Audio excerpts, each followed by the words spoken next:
नमस्कार दोस्तों, welcome to hard and deep physics with Hardeep sir.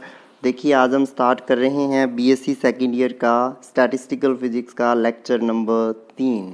अब देखिए, ये किसी यूनिवर्सिटी के अंदर कोई पेपर है, किसी यूनिवर्सिटी में कोई पेपर है, किसी में कोई सेमेस्टर वाइज है, कुछ है, लेकिन टॉपिक यही रहते हैं और चीज़ यही रहती है। शुरू करते हैं। आज देखिए, वैसे मैंने ये टॉपिक पहले भी एक लेक्चर में पढ़ाया है, लेकिन आज हम एक बहुत इंपॉर्टेंट टॉपिक पढ़ेंगे जो इन दो टॉपिक उससे पहले पढ़ेंगे, क्योंकि वो दोनों उसके अंदर काम आएंगे। इसीलिए मैं इन दोनों को वाइडली एक्सप्लेन करने वाला हूँ। फिर तीसरे टॉपिक पे चलेंगे। सीधा स्किप करके मत चलना, ये दोनों टॉपिक समझ लेना अच्छे से, फिर तीसरा टॉपिक आपको समझ आएगा। हम आज पढ़ने वाले हैं narrowing the probability distribution with number of particles. कणों की संख्या के साथ प्रायिकता वितरण की संकीर्णता। प्रायिकता वितरण कर्व कैसे संकीर्ण होता जाता है, नैरो होता जाता है, जैसे जैसे पार्टिकल के नंबर बढ़ते जाते हैं। Let's start. देखिए, पहले बात करते हैं थर्मोडायनेमिकल प्रोबेबिलिटी की कि ये क्या होती है। टर्म बहुत ही इम्पॉर्टेंट है, आपको सिर्फ ध्यान रखना है।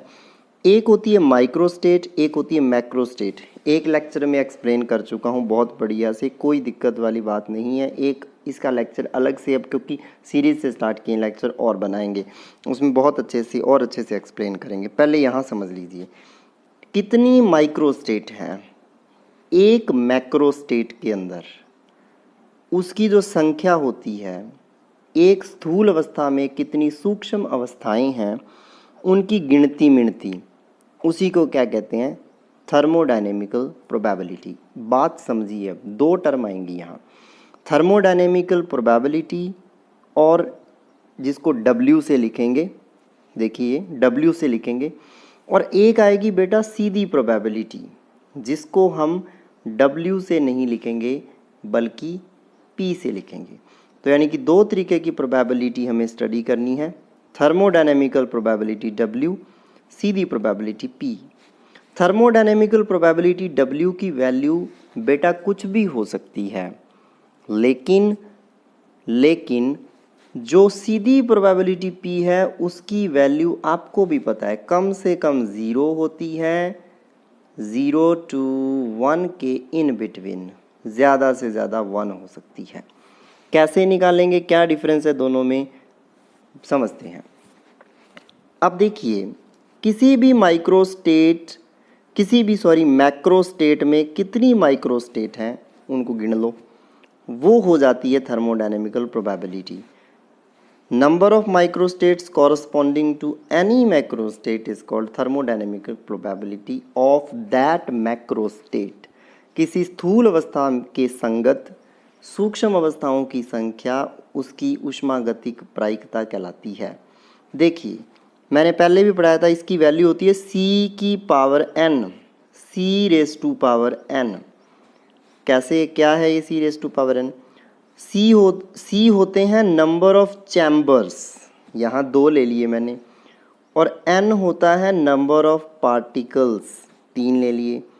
कहने का मतलब 2 बॉक्स हैं इस तरीके से, ये 2 बॉक्स हैं, ये पहला बॉक्स A है, ये दूसरा बॉक्स B है, और इन 2 बॉक्सेस के अंदर मुझे 2 बॉक्सेस, C की वैल्यू 2 है, उसके अंदर 3 पार्टिकल को सेट करना है। पहला यहाँ गया, दूसरा यहाँ गया, तीसरा यहाँ गया, ये हो गया 2 1। फिर ये भी हो सकता है कि 2 1 हो गया, अब ये भी तो हो सकता है कि 1 यहाँ रहे, 2 यहाँ रहे, ये हो गया 1 2। फिर ये भी हो सकता है कि 2 बॉक्सेस हैं, 3 पार्टिकल हैं, तीनों एक में ही चले जाएं, इसमें कोई भी ना जाए सेकंड में।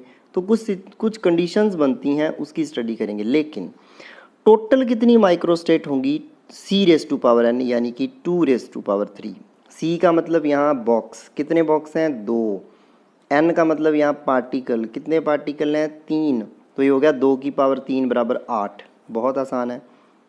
अब देखते हैं, इसको समझते हैं किस तरीके से ये हमें इसकी पढ़ाई किस तरीके से करनी है। देखिए, यहाँ मैंने बहुत अच्छे से समझा रखा है, और आपको ये बहुत अच्छे से समझना भी पड़ेगा, दोनों में डिफरेंस भी समझना पड़ेगा। देखो, माइक्रोस्टेट्स होती हैं इसकी, ये क्या बन सकती हैं माइक्रोस्टेट्स, 3 0, तीनों पार्टिकल एक में, दूसरे में कोई नहीं।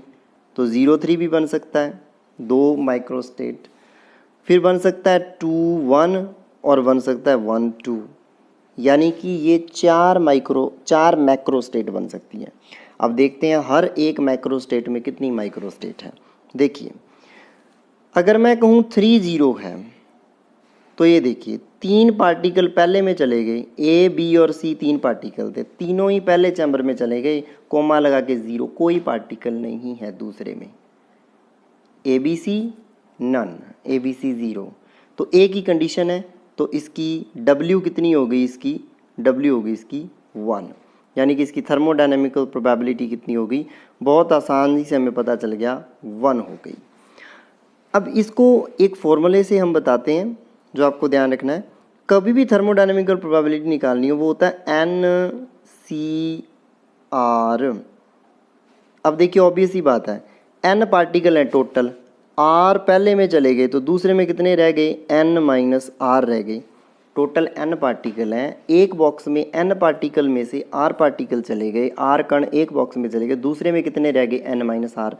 तो ऑब्वियस सी बात है NCR और NCN माइनस R बराबर ही होते हैं, ये भी हमें पता है। और ये क्या होता है NCR, आपको ये भी पता है, N फैक्टोरियल बटे R factorial into N minus R factorial, यानी कि हमें पता चला कि NCR हो या NCN माइनस R हो ये बराबर हैं, और ये होता है N फैक्टोरियल बटे R factorial N minus R factorial.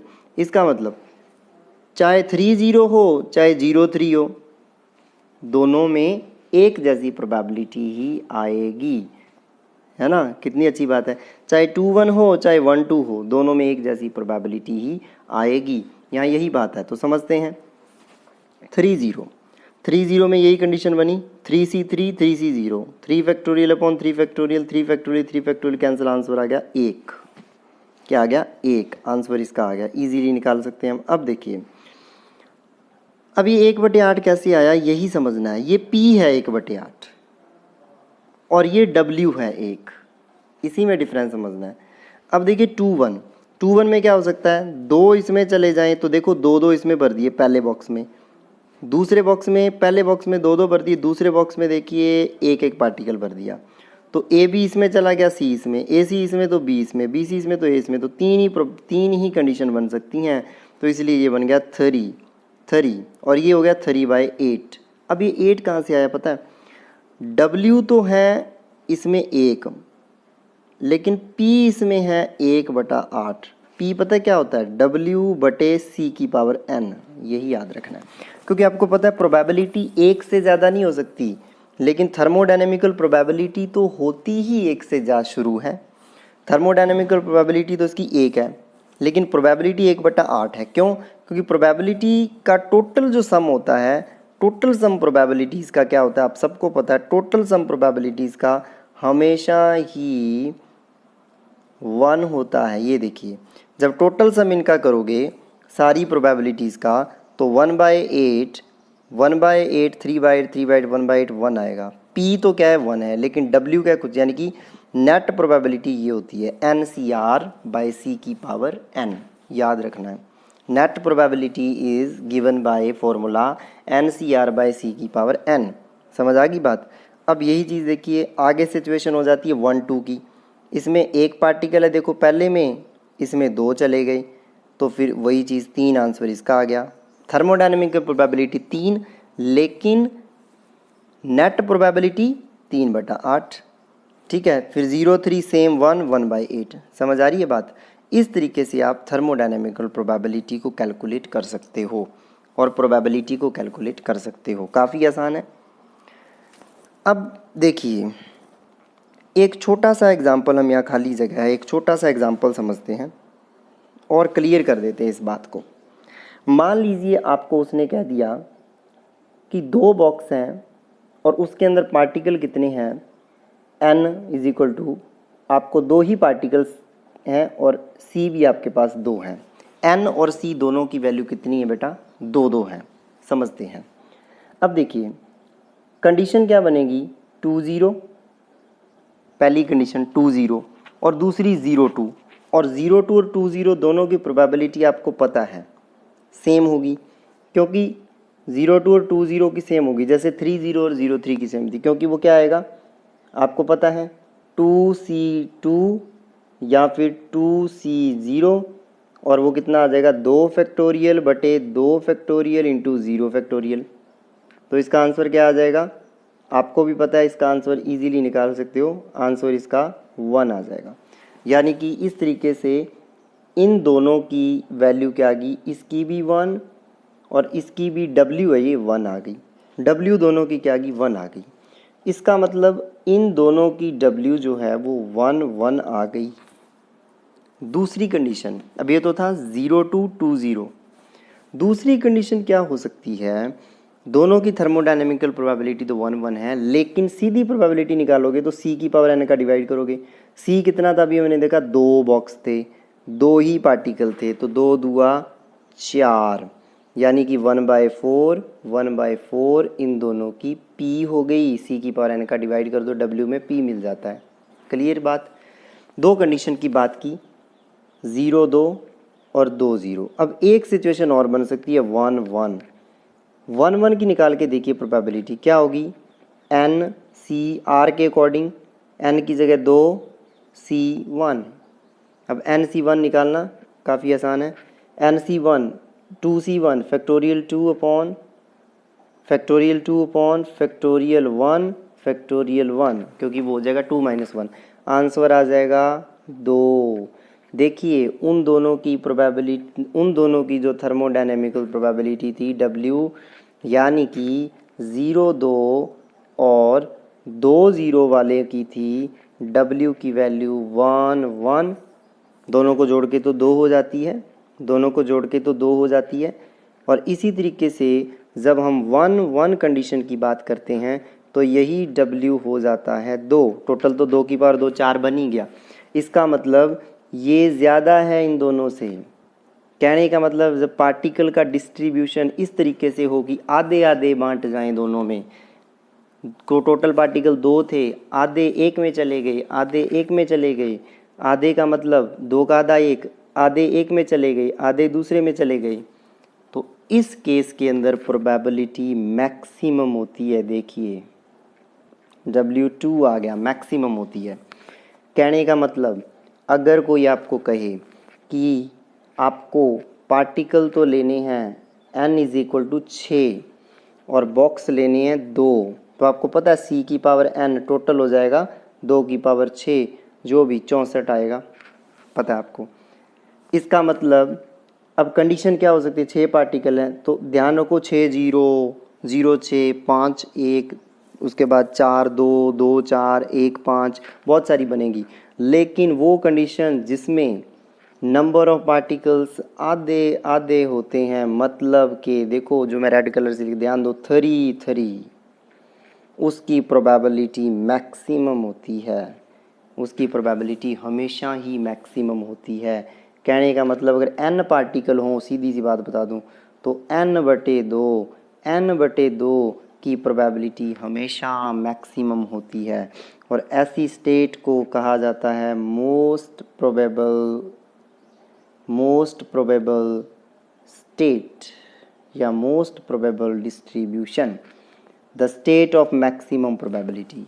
अधिकतम प्रसंभाव्य अवस्था, हिंदी में अधिकतम प्रसंभाव्य अवस्था कब होती है, जब अधिकतम प्रायिकता हो। तो ये देखिए 2 पार्टिकल 2 बॉक्स में बांटने हैं, तो टोटल प्रोबेबिलिटी 4 होगी 2 की पावर 2 c की पावर n से, लेकिन थर्मोडायनेमिकल प्रोबेबिलिटी निकाली 2 0। अब कंडीशंस आपको पता है, हमने बता दी, 2 0 हो सकती है, 0 2 हो सकती है, 1 1 1 1 की हमने अभी अभी निकाली है, क्या है, मैक्सिमम आ गई वैल्यू, 1 1 की वैल्यू मैक्सिमम आ गई। और ये फॉर्मूला आपको बहुत अच्छे से लर्न कर लेना है, ठीक होगी बात। और यहाँ पे ये भी ध्यान रखना है कि R और N क्या है, N पार्टिकल हैं, उसमें से N पार्टिकल हैं, उसमें से अगर R पार्टिकल पहले में चले गए तो दूसरे में N - R जाएंगे। कुछ नहीं करना, ऊपर N का फैक्टोरियल लेके नीचे R का फैक्टोरियल, इन दोनों का फैक्टोरियल ले लेना है, यही इसका आंसर होता है। मैक्सिमम प्रोबेबिलिटी आ गई। इसका मतलब टोटल तो 4 है, देखो। सिमिलरली फॉर n पार्टिकल्स मैंने बताया जैसा n particle c is equal to 2, n/2 n/2 will have maximum probability. तो मैक्सिमम प्रोबेबिलिटी भी आपको समझ आ गई, n/2 n/2 पे मैक्सिमम प्रोबेबिलिटी या मैक्सिमम थर्मोडायनेमिकल प्रोबेबिलिटी होती है। ठीक है ना, बात समझ आ गई होगी। अब बात करते हैं, आपके मेन टॉपिक पे आते हैं। सिमिलरली एक और केस एग्जांपल लेके मैंने छोड़ा हुआ है। n अगर 4 हैं तो ऑब्वियस सी बात है, जैसे मैंने पीछे बताया, 2 की मैक्सिमम होगी प्रोबेबिलिटी। देख लीजिए 4004 की 1 हो गई। ये देख लेना एग्जांपल करके आप खुद, ठीक है, खुद से करके देखना और कमेंट करके बताना कि क्या आपने एग्जांपल ये किया है या नहीं। ठीक है ना। अब देखिए अगली चीज़ क्या है, जो हमारा मेन टॉपिक है उसके ऊपर देखिए मेन टॉपिक पे हम आते हैं दोस्तों। अब देखिए ये क्या है, narrowing of probability distribution curve with increment in the number of particles.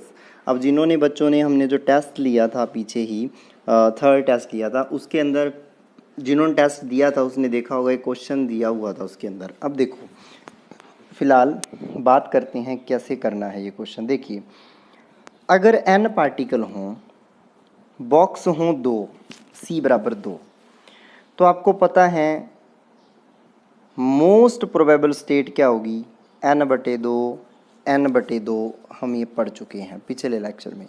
आधे पार्टिकल एक में चले जाएं और आधे पार्टिकल एक में चले जाएं, तो इस तरीके की जो स्टेट होती है वो होती है मोस्ट प्रोबेबल स्टेट। अब बात समझते हैं, इसका मतलब उसके लिए जो प्रोबेबिलिटी होती है वो मैक्सिमम होती है। तो मैंने लिख दिया p मैक्सिमम, p n/2 लिख दिया। अब p मैंने अभी बताया था कि जब भी p निकालना हो वो होता है w/c की पावर n। अब c यहाँ 2 है, देखो 2 बॉक्स है, पार्टिकल तो n नहीं है, 2 की पावर n। और w निकालने का तरीका मैंने बताया था, ये रहा। w क्या होता है, NCR, मतलब n फैक्टोरियल बटे n फैक्टोरियल, n फैक्टोरियल बटे r factorial, n minus r factorial. अब r की जगह क्या है, देखिए अब दोनों देखिए मैंने पहले बताया था, यहाँ n माइनस आर हैं और यहाँ r हैं, नीचे दोनों का फैक्टोरियल ऊपर n का फैक्टोरियल। यहाँ दोनों में क्या है, n/2 हैं, तो यहाँ पर क्या हो जाएगा, n/2 नीचे आ गया, n/2 फैक्ट ये बन गया देखिए। और 2n का डिवाइड कर दिया तो ये w को p में बदल दिया। और ये देखिए दोनों एक जैसे हैं तो इसकी हो गई स्क्वायर, कोई बिल्कुल मुश्किल नहीं है।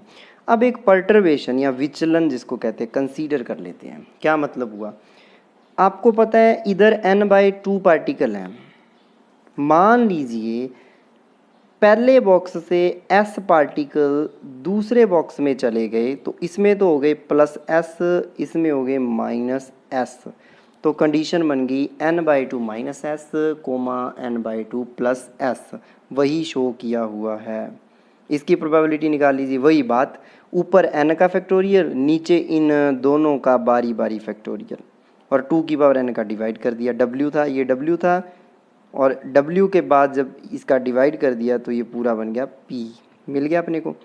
अब मुझे इसको ये बनाना है, तो किसकी कमी है, n फैक्टोरियल तो है ऊपर, ठीक है, 2n भी है, ठीक है। कहने का मतलब क्या हो गया, अगर आप इजीली देखें तो अपने पास इसको जब बनाएंगे, तो ये चीज़ जब बनाएंगे तो ये चीज़ के लिए एक चीज़ नहीं है, ऊपर नीचे n/2 फैक्टोरियल की होल स्क्वायर का गुणा कर दीजिए, वही गुणा कर दिया। देखिए यहाँ भी मल्टीप्लाई कर दिया, यहाँ भी कर दिया। वैसे तो एक कट जाएगा, बन तो यही जाएगा वापस, लेकिन इसको हमने इसमें कन्वर्ट कर दिया। कैसे कर दिया, ऊपर नीचे n/2 फैक्टोरियल की होल स्क्वायर का गुणा कर दिया। देखिए ये स्टेप आपके सामने इस तरीके से बन जाएगा। अब ये इतना क्या है, सबको दिख रहा है p मैक्सिमम है, इतने को p मैक्सिमम लिख दूंगा, बाकी सारा पड़ा रहेगा, कोई दिक्कत नहीं है। इस चीज़ को आप देख सकते हो, इतने को p मैक्सिमम लिख दिया, बाकी सारा एज इट इज़ पड़ा हुआ है। लॉग ले लिया। अब आपको पता है लॉग का फॉर्मूला कि क्या हो जाएगा, log m into log n, log m plus n। अब देखिए और लॉग लॉग को ln से लिखते हैं। अब देखिए एक बच्चे ने क्वेश्चन पूछा था सर log और ln में क्या फ़र्क होता है, पिछले लेक्चर में इसमें कन्फ्यूज़न होगी बच्चों को। log तो होता है ई बेस वाला, सॉरी log तो होता है 10 बेस वाला लॉग, और ln को हम लिख सकते हैं log ई बेस। समझ गए बात, ई बेस वाला लॉग होता है ln और 10 बेस वाला लॉग होता है log। क्लियर होगी बात। अब देखिए इसका मतलब log p, log खोलो, मैं बोल रहा हूँ वो सुनना, log p plus log n/2 factorial की whole square minus log n minus n/2 minus S log n/2 plus S, यही किया है। और फैक्टोरियल सबके साथ है ही, आपको दिख रहा है। अब ये स्केयर है जो इसकी स्केयर क्या करेगी, log के नीचे आ जाएगी, तो log ओपन करके ये स्टेप बन जाएगा।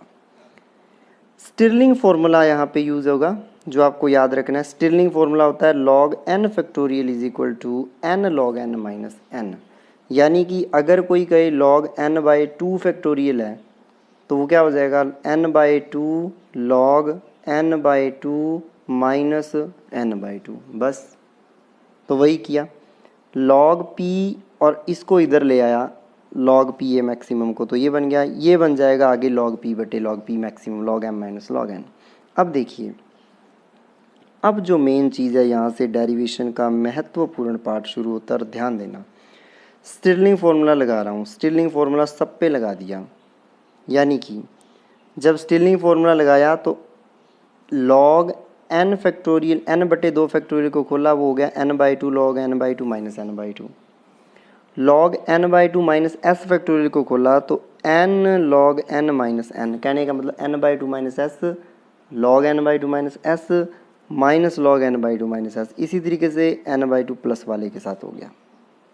स्टिरलिंग फार्मूले में n की जगह क्या है, n/2 प्लस एस, और ऊपर n/2 माइनस एस लिख दिया। अब देखिए ये log p/p मैक्सिमम हो गया इतना। अब देखिए इसमें 2 का अंदर मल्टीप्लाई कर दिया तो ये स्टेप बन गया, n/2 का अंदर मल्टीप्लाई कर दिया, मल्टीप्लाई करके, अब ध्यान दीजिए n/2 का अकेला मल्टीप्लाई ही नहीं किया है, अब इस स्टेप को समझना है, हमने उसको कॉमन भी ले लिया है। यहाँ से समझिए, इस स्टेप से, इसमें 2 स्टेप है, मैं मार्क कर रहा हूँ ब्लू से। एक तो ये वाला और एक n/2 दो जगह आया है, दोनों में n/2 कॉमन ले लो, क्या बचेगा यहाँ, ये बचेगा। इसी तरीके से s कॉमन ले लो तो ये बचेगा।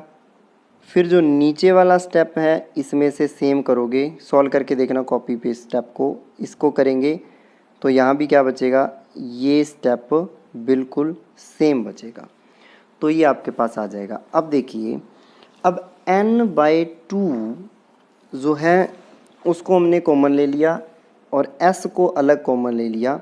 यहाँ पे अगर आप ध्यान दो, n/2 को अलग कॉमन ले लिया और s को हमने क्या ले लिया, n/2 को अलग कॉमन ले लिया, s को अलग, n/2 को अलग, s को अलग, इन दोनों स्टेप में से। उससे हमें क्या मिल गया, ये चीज़ मिल गई। आगे देखिए, जब ये मिलेगा तो नेक्स्ट स्टेप में और भी इजी हो जाएगा काम। ये तो वैसे ही पड़ा है,